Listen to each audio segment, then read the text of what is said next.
Parents and lawmakers are trying for a second time now to get cameras in self-contained special education classrooms. Now, this bill has stalled in the General Assembly last year, and it's facing similar pushback this year. WMAR 2 News, Mallory SOFASTAI tells us why parents say it's very important to have an extra set of eyes on these kids.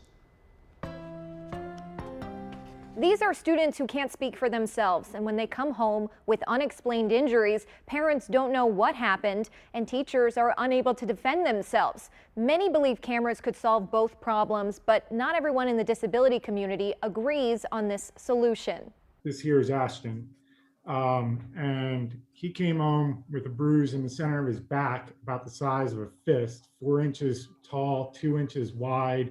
And you can see there's like a thumbprint on the top. To this day, I still have no idea what happened to him. That's how swollen his head was from the side. You take a photo from the front, and this is how he looked when they sent him home from school. It is horrifying as a parent when your child comes home with damages to their body and to their self-esteem and to their mental health, and they can't tell you why. Parent after parent testifying their child was harmed, and they have no idea how or by whom. Their kids can't tell them, and there's no video. This is actually a 4-year-old who was in his very, very first month of kindergarten.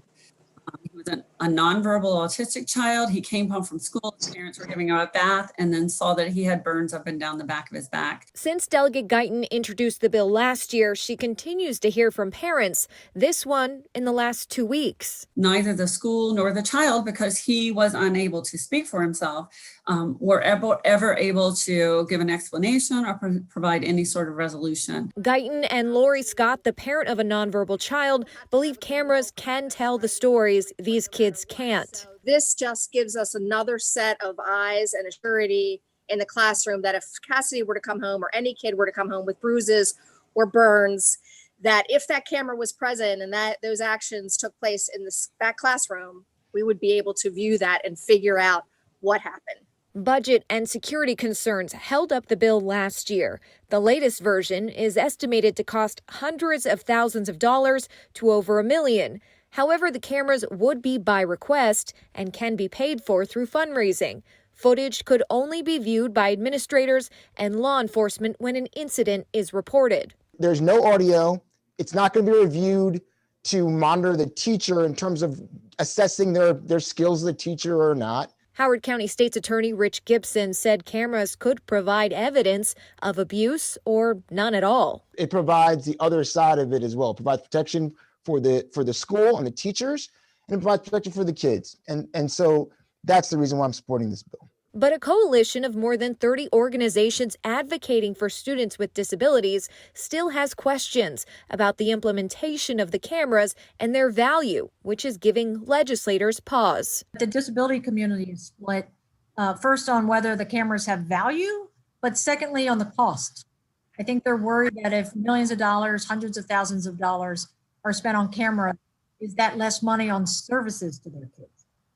Is that less money to more instructional aids in those classrooms?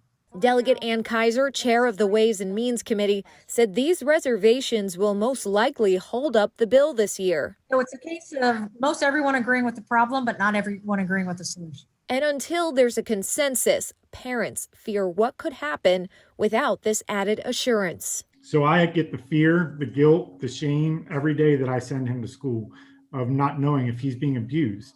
I don't have any other choices. I'm a single father, and he's owed a free and appropriate public education. 3 states currently have video camera legislation: Texas, Georgia, and West Virginia. The Education Advocacy Coalition isn't opposed to the bill, but wants to see data and more information on how cameras are working in those states before taking a stance.